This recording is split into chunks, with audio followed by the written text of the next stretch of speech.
நம்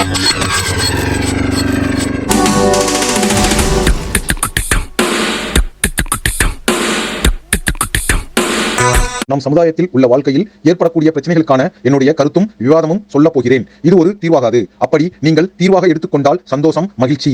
அல்லது சிந்தனையாவது செய்யுமாறு அன்புடன் கேட்டுக்கொள்கிறேன். இதில் ஏதேனும் தவறு இருந்தால் என்னை மன்னித்துக் கொள்ளவும். நன்றி.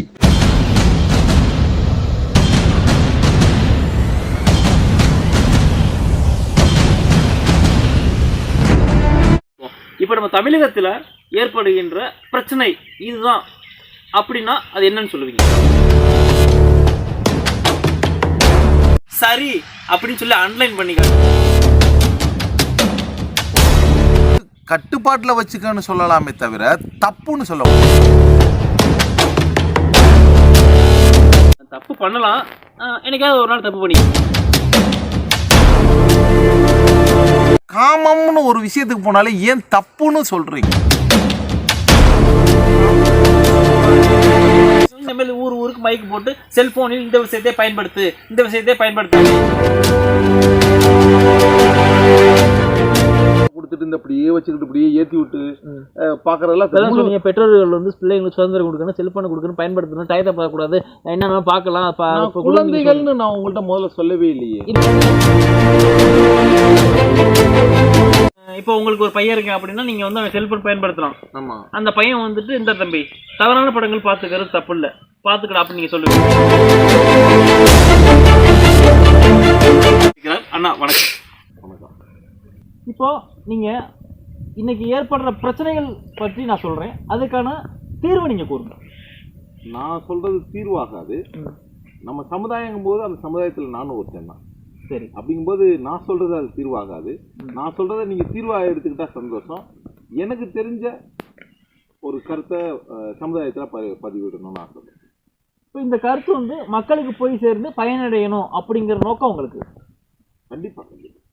இதுல நீங்க வந்துட்டு நான் சமுதாயத்தில் பிரச்சனைகள் நான் வந்து போய் சொல்ல போறேன் அப்படிங்கிறத விட காரணம் என்ன? இப்போ ஒரு லோடு மேன் வந்து பழுவை ஏற்றிட்டு வண்டியை தள்ளிட்டு போறாருன்னு வச்சுக்கோங்களேன். ஒரு மேடு வருது, அவரால் இழுக்க முடியல. நீங்கள் அந்த பக்கத்து நடந்து போகிறீங்க, ஓடி போய் உதவி செய்ய மாட்டீங்களா? நிச்சயமா. இப்போ ஒரு இடத்துல ஒரு ஆக்சிடென்ட் நடக்குது, சரிங்களா? அந்த ஆக்சிடென்ட் நடந்தோடனே அவங்க அடிபட்டு கீழே விழுந்து கிடக்குறாங்க. போலீஸ்காரங்க வர்ற வரைக்கும் அதை அப்படியே கண்டு காணாமல் போவீங்களா? நீங்கள் போலீஸுக்கோ ஆம்புலன்ஸுக்கோ ஃபோன் பண்ண முடியுங்களா? அது மாதிரி தான் நான், அதாவது அந்த வேலையை செய்கிறதுக்கு ஆள் இருக்காங்க. அந்த லோடு மேன் தான் அவர் வண்டியை இழுத்துட்டு போகணும். ஏன்னா அவர் கூலி வாங்கியிருக்கா, அவர் இழுத்துட்டு போகணும். பார்க்குற நீங்களும் உதவி செய்வீங்கல்ல, கஷ்டப்படுறது ஒரு சமுதாய நோக்கத்தோடு அவருக்கு உதவி செய்வீங்கல்ல. அது மாதிரி தான் சமுதாயத்தில் நடக்கிறதுக்கு அந்தந்த டிபார்ட்மெண்ட்டோ ஏதோ ஒன்று இருந்தாலும் நம்ம செய்ய வேண்டியது சொல்லணும்ல. அப்போ எல்லாரும் சேர்ந்து செய்யும்போது அவங்க அந்த டிபார்ட்மெண்ட் செய்ய வேண்டிய வேலை இன்னும் எளிமையாகும் இல்லையா? இன்னைக்கு வந்துட்டு நீங்கள் நல்லா வளர்ந்து வரும் நாடு அப்படின்னு நம்ம போயிட்டுருக்கோம், ஒரு பாதையை நோக்கி போயிட்டுருக்கோம். இதில் வந்துட்டு பல கண்டுபிடிப்புகள் நம்ம கொடுத்துருக்கோம். இன்றைக்கி வந்துட்டு பார்த்தீங்கன்னா மொபைல் ஃபோனாக இருக்கட்டும், பல விஷயங்கள் நீங்களே பார்த்துருப்பீங்க. இங்கேருந்து கனடாவுக்கு வீடியோ கால் பண்ணுறது, இந்த அளவுக்கு நம்ம டெக்னாலஜி வளர்ந்து நிற்குது. இதை பார்த்துட்டு உங்களுடைய பார்வை நல்லதுன்னு நினைக்கிறீங்களா, கெட்டதுன்னு நினைக்கிறீங்களா? கண்டிப்பாக எந்த ஒரு விஷயமும் கெட்டது கிடையாது.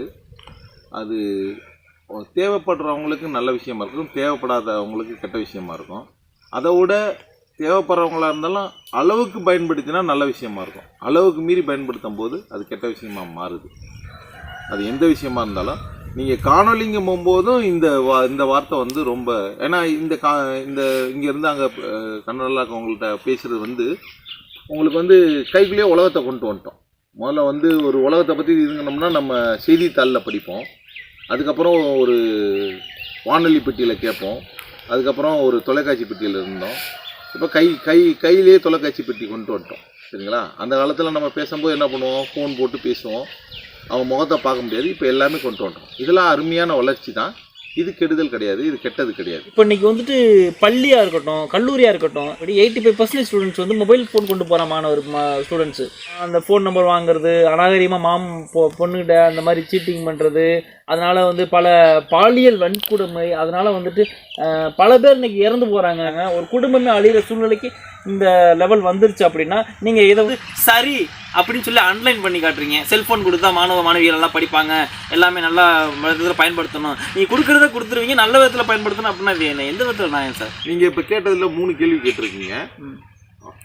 இது வந்து நிறைய பேர் இந்த இதை பயன்படுத்துறதுனால 80% இல்லாட்டி 85% வந்து கெட்ட வழியில் போகிறாங்கன்னு சொல்கிறீங்க. அது நீங்கள் எப்படி கணக்கெடுத்தீங்கன்னு தெரியல எனக்கு. ஒருவேளை உங்கள் கணக்கெடுக்கப்படி 80% 85% கெட்ட வழியில் போகிறாங்கன்னா அது எல்லோரும் ஏற்றுக்கணும்னு அவசியம் இல்லைல்ல. இப்போ இரவு 1 மணி வரைக்கும் ஒரு பையன் ஹெட்ஃபோன் பண்ணால் அவன் கெட்ட பையன்னு அர்த்தம் இல்லையே. அப்படி இல்லை இது இல்லை. இல்லை ஒரு தவறான படங்கள் பார்த்தாலோ அது தப்புன்னுலாம் சொல்ல முடியாது. அதாவது தவறான படங்கள் பார்த்தா தப்புன்னு சொல்ல முடியாது. ஆமாம், அது சொல்ல முடியாது. தவறான படம் பார்த்துங்களா அப்போ? ஆமாம், அது பார்த்துக்கலாமே. இப்போ நீங்கள் வந்து இப்போ உங்களுக்கு ஒரு பையன் இருக்கேன் அப்படின்னா நீங்கள் வந்து அவன் செல்ஃபோன் பயன்படுத்துகிறான். ஆமாம், அந்த பையன் வந்துட்டு இந்த தம்பி தவறான படங்கள் பார்த்துக்கிறது தப்பு இல்லை, பார்த்துக்கடா அப்படின்னு நீங்கள் சொல்லுவீங்களா? கண்டிப்பாக. ஆனால் நான் எப்படி சொல்லுவேன்னா, உனக்குன்னு ஒரு ஏஜ் இருக்கும், அது வந்து தனிப்பட்ட முறையில் போகும். இந்த செக்ஸுவல் அப்படிங்கிறது தனிப்பட்ட முறையில் போகும். அப்படியே அவன் வந்து ஒரு தடவை பார்க்குறான்னா அவன் 1 மணி வரைக்கும் முழுமையாக தினமும் தவறான படம் பார்த்தானா அது தவறு. உங்களுக்கு பார்க்கும்போது பார்ப்பான், அவனுக்கு தோணும் போது தவறான படங்கள் போய். இப்போ நீங்கள் வந்து தப்பு பண்ணலாம், எனக்காவது ஒரு நாள் தப்பு பண்ணிக்க, நீங்கள் படம் பாரு, எனக்காவது ஒரு நாள் படம் பார்த்துக்க அப்படிங்கிறது தான் உங்களுடைய.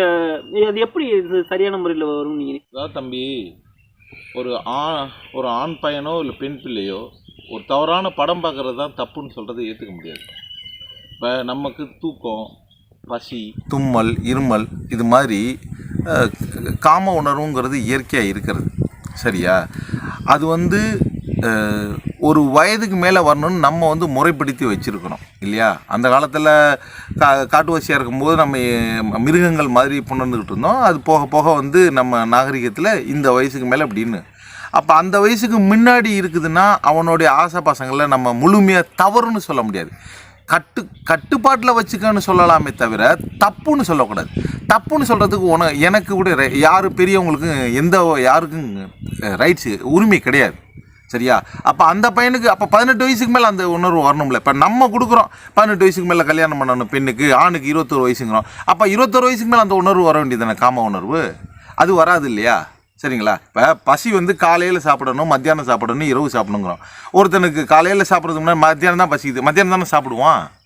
இப்போ மத்தியானம் சாப்பிடணும், 11 மணிக்கெலாம் பசிக்குது, 11 மணிக்கு சாப்பிட மாட்டானா? சாப்பிட்டா தப்புன்னு சொல்லுவீங்களா? அப்போ பசி மாதிரி காமமோ? அதை மட்டும் ஏன் காமம்னு ஒரு விஷயத்துக்கு போனாலே ஏன் தப்புன்னு சொல்கிறீங்க? தப்புன்னு சொல்லாதீங்க, தயவுசெய்து தப்புன்னு சொல்லாதீங்க, அது தவறு. நீங்கள் அந்த வார்த்தையை சொல்லாதீங்க. எந்த ஒரு விஷயமே இந்த உலகத்தில் தப்பே கிடையாது, அதே சமயத்தில் சரியும் கிடையாது. அதுக்கும் ஒரு அளவுகோல் இருக்குது. அதை தான் நம்ம விளக்க வந்திருக்கோம்னு நான் ஏற்கனவே சொல்லிட்டேன். அதை விளக்கிறதுக்காக தான் நான் சொல்கிறேன். அது அளவுக்கு மீறும்போது தான் அது தப்புங்கிறேன். ஒரு பெண் ஒரு வயதுக்கு வந்த ஒரு ஆள் இருக்கார், அவருக்கு கல்யாணம் முடிச்சிட்டாரு, அவர் மனைவியோட அந்த குடும்ப வாழ்க்கையில் சந்தோஷமாக இருக்கார். ஒரு பையன் இருக்கிறான், அவனோட அந்த வாலிபனோட 1 வருஷம் இளைய பையனாக இருப்பான். அப்போ அந்த 1 வருஷம் இளையவனுக்கு அந்த காம உணர்வு வரக்கூடாதா? அப்போ என்ன பண்ண முடியும்? இதுக்காக போய் நம்ம வேறு ஏதாவது இடத்துல போய் வேறு பெண்களோட போய் உறவு வச்சுக்கிட்டா தப்பு. நீங்கள் அதை பார்க்குறது ஒரு இதுனாவே அது தப்புன்னா அது எப்படி? அதை ஏற்றுக்க முடியாது. அந்த ரீதியில் தான் நான் சொல்கிறேன். நீங்கள் முதல்ல கேட்டீங்க என் பையன் இப்படி பார்த்தானா நீங்கள் அதை ஒத்துக்குவீங்களா? கண்டிப்பாக ஒத்துக்குவேன். அதாவது நான் என்ன சொல்கிறேன்னா, உனக்கு ஒரு கட்டுப்பாடை வச்சுக்க, ஒரு அளவுக்கு பாரு.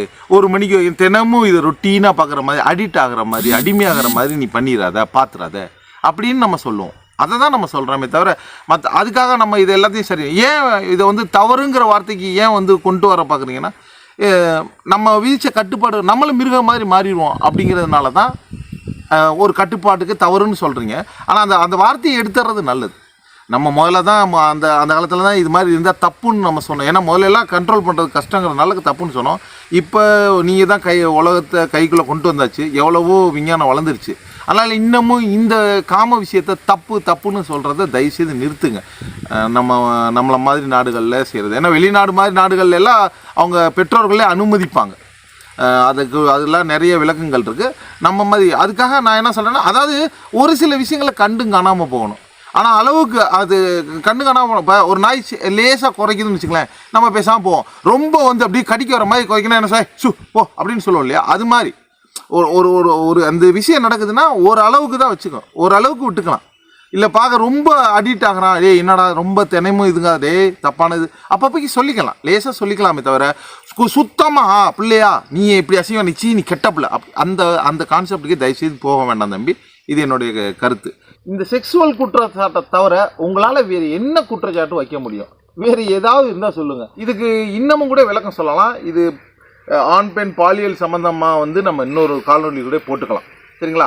இதை தவிர வேறு என்ன கெட்ட ஹேண்ட்ஃபோன்னால அப்படிங்கிறத நீங்கள் சொல்லுங்கள். கல்லூரி பக்கத்து போனீங்கன்னா இந்த மாணவிகள்லாம் பார்க்குறப்ப வச்சுக்கிட்டு அட்ரா போடா சுடுறான்னு சொல்லி உண்மையிலே சுட்டு போட்டாங்க. நீங்கள் பார்த்துருப்பீங்க, உங்களுக்கு சிங்கப்பூர்லேயே தெரியும் ஒரு பிரச்சனை நடந்திருக்கு இந்த மாதிரி. உண்மையிலேயே ஒருத்தன் போயிட்டு அந்த மாதிரி சின்ன பையனுக்கு என்ன தெரியும், இப்படி சுடுறாங்களே இப்படி எடுத்து சுட்டலாமே அப்படின்ட்டு நீங்கள் அவனை உருவாக்கிட்டீங்க அந்த கேமை கண்டு வச்சு. அது மட்டும் இல்லை, இந்த ரம்மி அதுவும் பரவாயில்ல, இந்த ரம்மி விஷயத்துல சொல்லுவாங்களே, இந்த ரம்மியை நீங்கள் டவுன்லோட் பண்ணுங்கள் 2000 உங்களுக்கு போனஸ் அமௌண்ட் கொடுக்குறேன் அப்படின்னு சொல்லுவாங்க. உடனே நம்ம டவுன்லோட் பண்ணிடுவாங்க, அது வந்து அவங்களுக்கு அமௌண்ட்டாக போயிடுது. நீங்கள் எங்களை வச்சு நீங்கள் வந்துட்டு சம்பாதிக்கிறீங்க.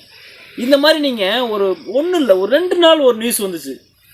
அதாவது இந்த மெசேஜை ஒரு 30 குரூப் 20 குரூப்புக்கு ஃபார்வர்ட் பண்ணுங்கள், 50 GB டேட்டா இலவசமாக தர்றோம் அப்படின்னு ஒரு மெசேஜ் வந்துச்சு.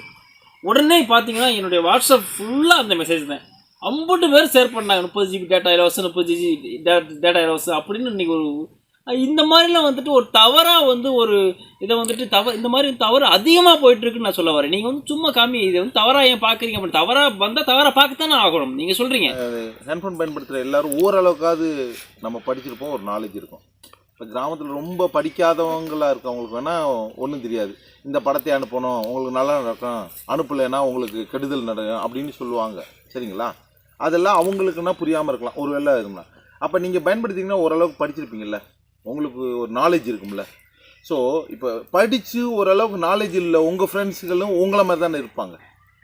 அப்போ அவங்களுக்கு நாலேஜ் உள்ளவங்க இப்போ இப்படி அனுப்புறது நீங்கள் பொய்ன்னு நீங்களே ஒத்துக்கிறீங்கல்ல. அப்போ உங்களுக்கு அனுப்புனவங்களுக்கு தெரியாதா இது பொய்ன்னு?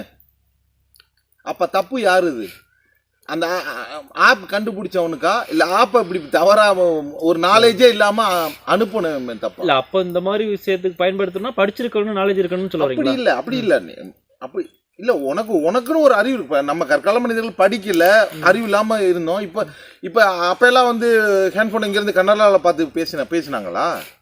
பேசல. ஒரு அறிவு படித்த அறிவு இருந்து நம்ம விஞ்ஞானம் முன்னேறினால தானே நம்ம இன்னைக்கு கன்னடாவில் மூஞ்சியை பார்த்து பேசுகிற அளவுக்கு இதுன்னு இருக்கோம். அப்போ கண்டிப்பாக ஒரு நாலேஜ் வேணும்ல. அப்போ இவ்வளோ நாலேஜ் உள்ள இருந்த நீங்கள் இது மாதிரி இலவசம் இது மாதிரி நடந்தால் நல்லது நடக்கும் அப்படின்னு அனுப்புறதை எப்படி நீங்கள் அடுத்தவங்க உங்களுக்கு அனுப்புகிறாங்கன்னா அனுப்புகிற நண்பர்கிட்ட நீங்கள் இப்போ உங்கள் வீட்டை இப்போ எத்தனை பேர் சொல்கிறது சொல்லுங்க, எத்தனை பேர் சொல்கிறேன்னா உங்கள் வீட்டை சுற்றி குப்பையாக கிடக்கு, சுத்தம் பண்ண மாட்டீங்களா? நீங்கள் ஊரை ஃபுல்லாக சுத்தம் பண்ண வேணாம், உங்கள் வீட்டை சுற்றி சுத்தம் பண்ண மாட்டீங்களா? தம்பி வீட்டை சுற்றி குப்பையாக சுத்தம் பண்ண மாட்டாங்களா? எத்தனை பேர்ட்ட சொன்னால் உங்களுக்கு எத்தனை பேர் அனுப்புனாங்களோ அத்தனை பேர்த்த சொல்லுங்கள்.